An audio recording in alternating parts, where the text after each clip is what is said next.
Well, good morning, coasters. What a week. What a week it's been. In fact, what a month it's been. Now, many of us, when we saw the events start to unfold in early February, took a particular interest in this virus.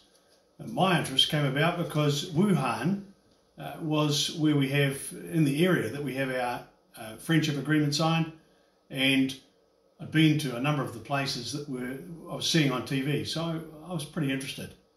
Now, you know, we've had time to sit back and think. I mean, haven't been making a lot of noise up till now because, quite frankly, we weren't sure what was happening, how it was going to unfold. I mean, it's been changing every day right around the world. Now, the current situation's not unlike those that our grandparents or our mums and dads, if they're in their 80s, experienced with a number of polio epidemics, where schools were closed, people stayed at home, and there were a number of tragic deaths. The share market crash is the thing that concerns me more than the virus, or at least as much as, because it's been significant. We knew it was coming because the share market's been trading at major highs, completely overvalued, and we're expecting something to happen, a downturn to occur. Never ever considered coronavirus as the trigger, but it has been. There's been a focus worldwide by the green movement to push for what I consider the biggest transfer of wealth from the productive sector to the environmental sector that we've ever seen. And it's actually weakened our economy, it hasn't strengthened it. But the productive sector, and by that I mean farming, fishing, forestry, is going to lead us out of the recession that we're entering into now. Markets are driven by fear and greed. Greed drives a bull market where it doesn't matter what you buy, you get more for it the next day or the day after. And a bear market is one driven by fear, and that's what we're in today.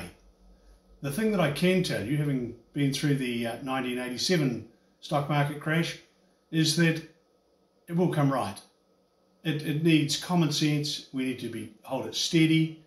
There were a lot of lessons learned in the Great Depression of 1929, 1930, 31. A lot of lessons learned in 1987, 1988, and now we have the opportunity to use some of those lessons to try and smooth the way going forward. Now, I want to tell you today about the wage subsidy that's available.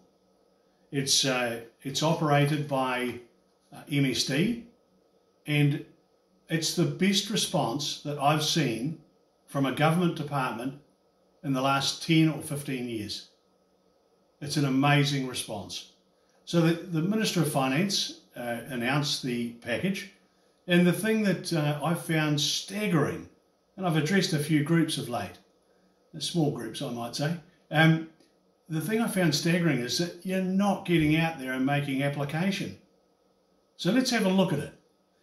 If your business is going to be, it doesn't have to have been, but if in your forecasting, if your business is going to suffer a downturn of 30% plus, and I can tell you, if you live in Fox Glacier, Franz Joseph, Haast, Hokitika, Greymouth, and for a big part Westport, your business is going to experience a downturn, unless you're in the dairy sector, fishing sector, even the forestry sector at present is under attack.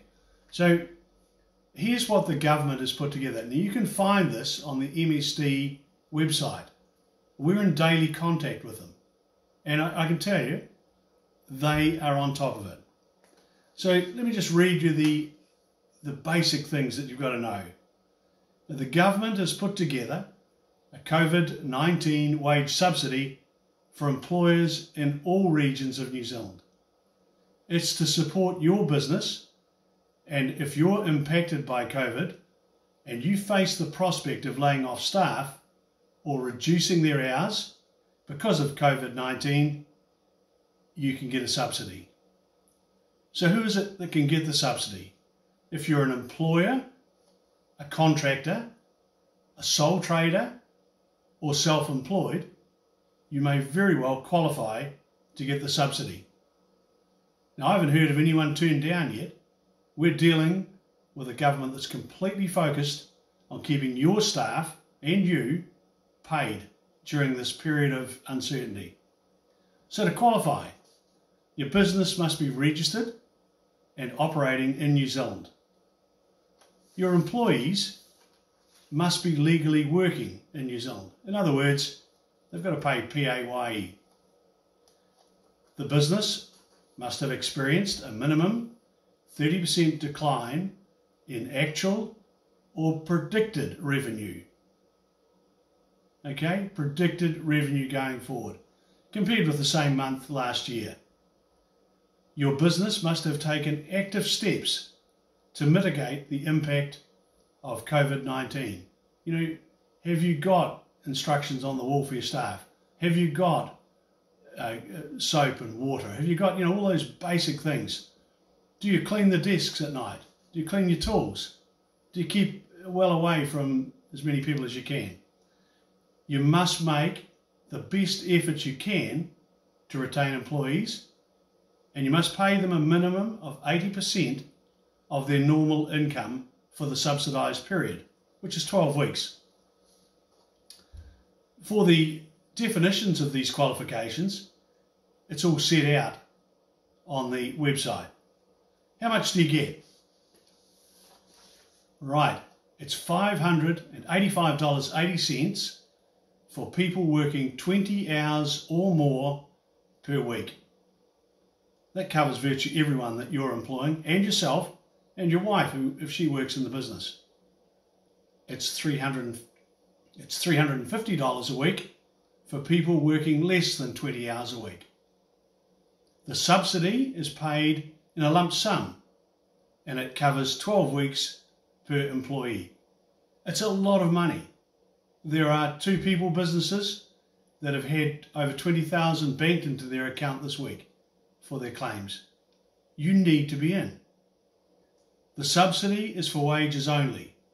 It's to help you to keep your staff employed while you consider the changes that you may need to make as time goes on, because we don't know what's going to happen next week or the week after.